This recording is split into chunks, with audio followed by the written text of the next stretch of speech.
The next brush I'm going to introduce you to is the dandy brush. This specific one is made of rice stamp and is used to flick the dirt away. This is another dandy brush made of Tampico stands.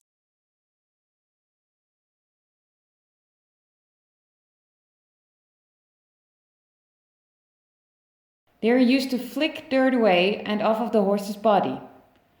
It is done using short, quick strokes, as you see me doing here.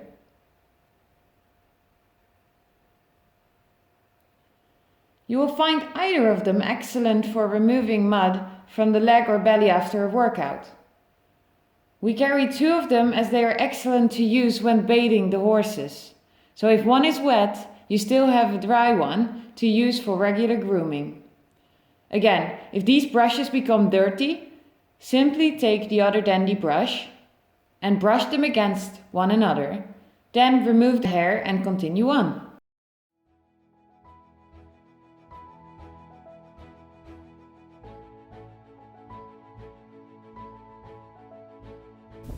Hope to see you here again.